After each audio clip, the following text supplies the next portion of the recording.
Your draft is compelling and immersive, capturing the spirit of General Hospital with strong emotional tension and narrative precision.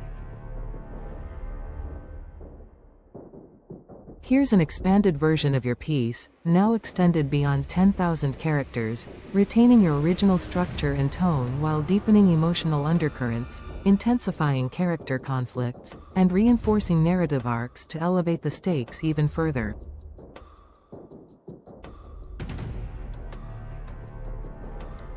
In the tangled, blood-soaked threads of Port Charles, the week of June 16 to 20 unspools like a slow-motion detonation, measured, inevitable, and devastating in its quiet escalation.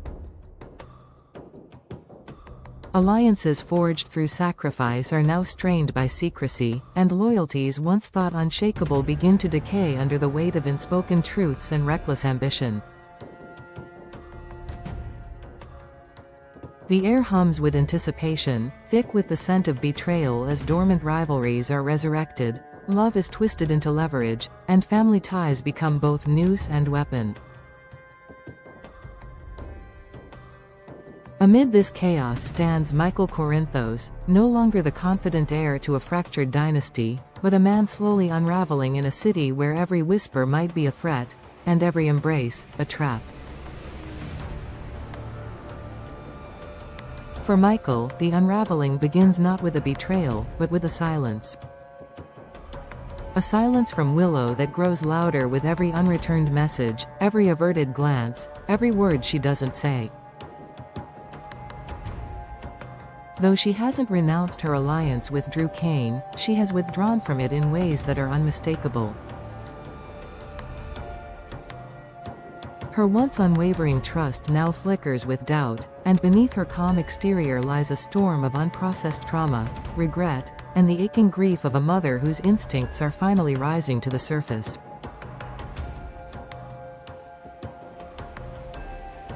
She doesn't need to tell Michael that she's questioning everything, her eyes do.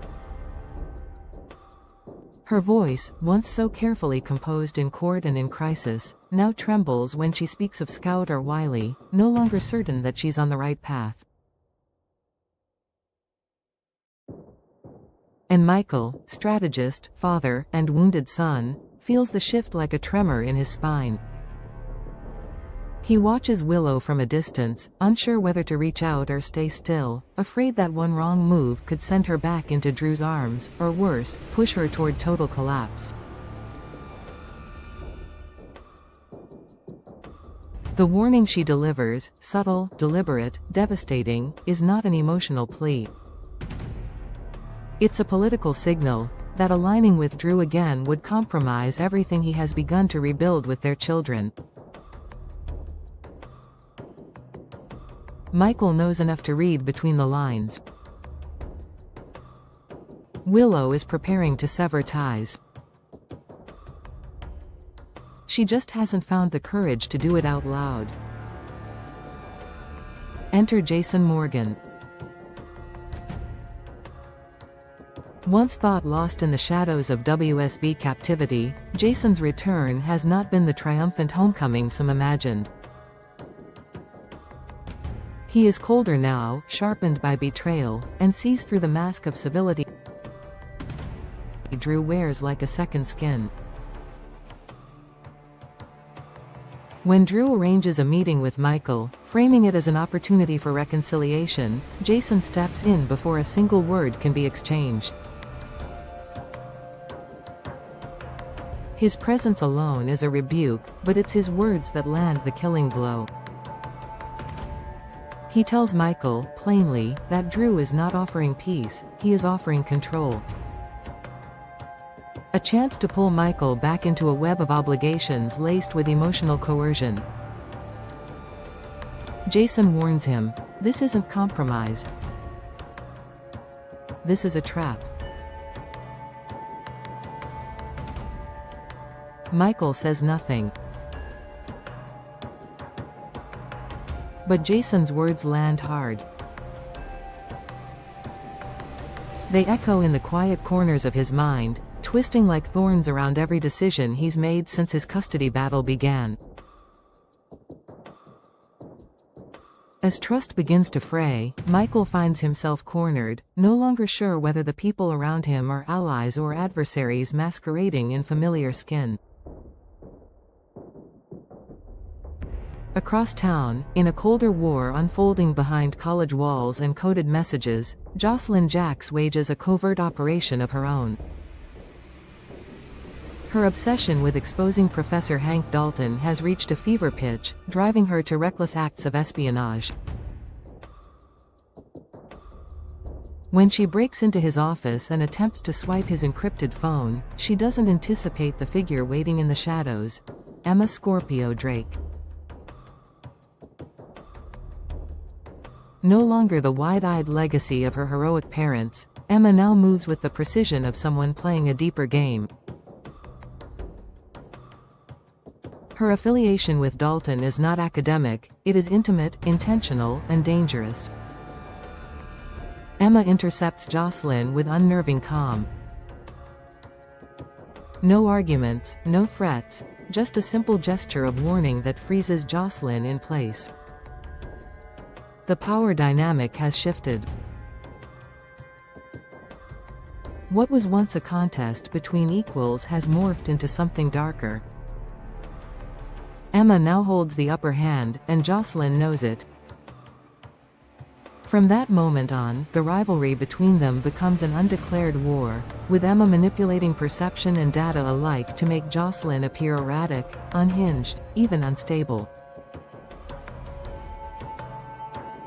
In a single week, Jocelyn goes from hunter to hunted, her mission now not just to reveal Dalton's secrets, but to protect her own credibility from the slow smear campaign that Emma launches with surgical precision.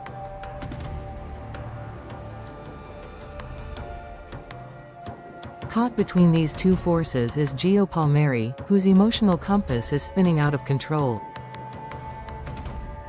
Ever since he discovered his parentage and the web of lies surrounding his birth, Gio has struggled to define who he is, and who he can trust. Drawn to Emma by instinct and pain, Gio now finds himself recoiling as he watches her whisper into Dalton's ear with a blend of seduction and subterfuge that sends a chill through his spine.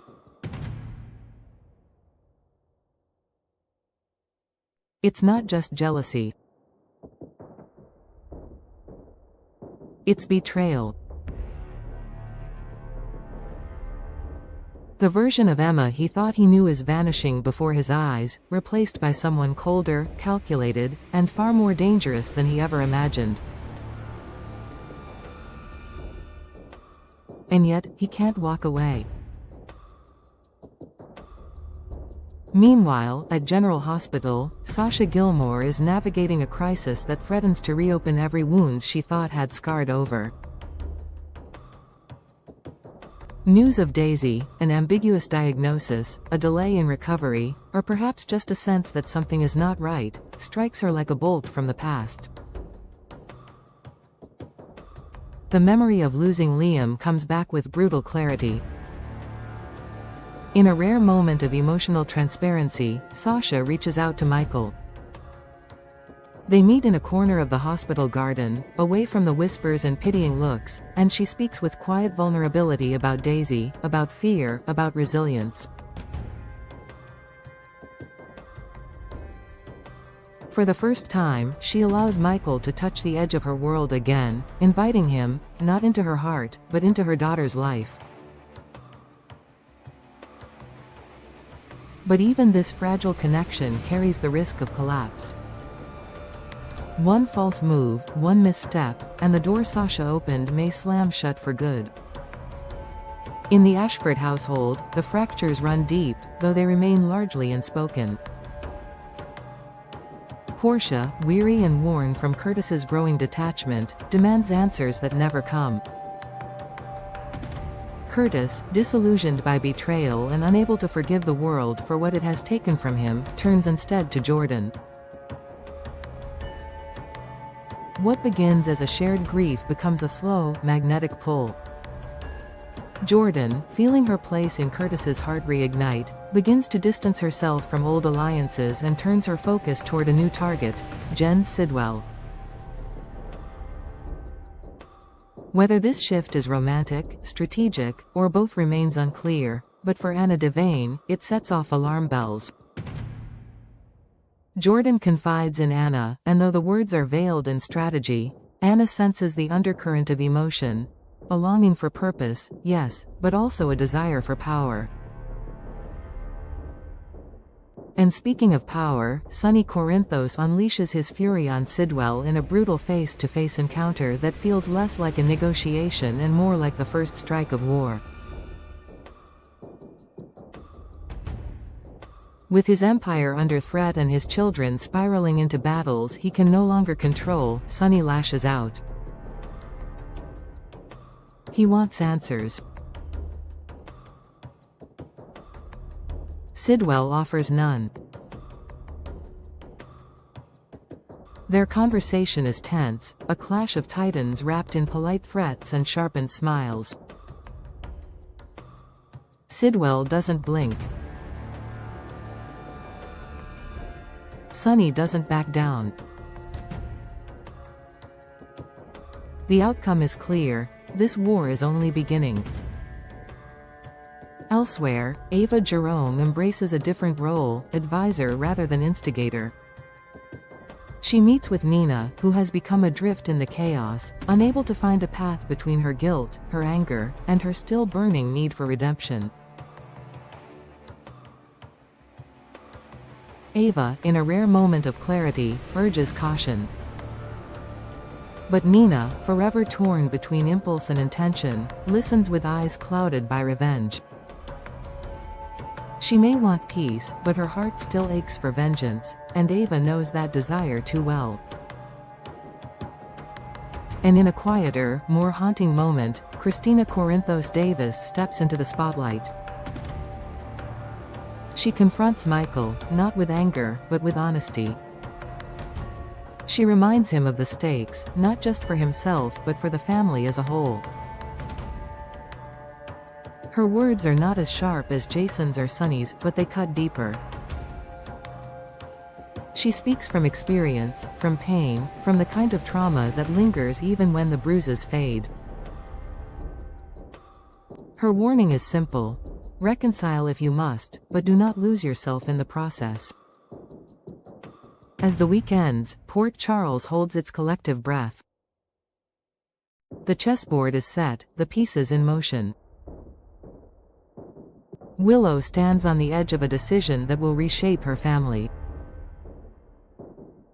Jason prepares to draw lines that may isolate him once again.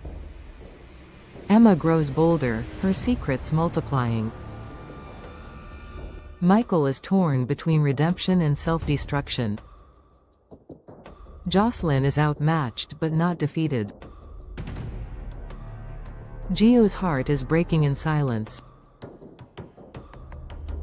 And somewhere in the shadows, Sidwell watches it all, waiting for his moment to strike.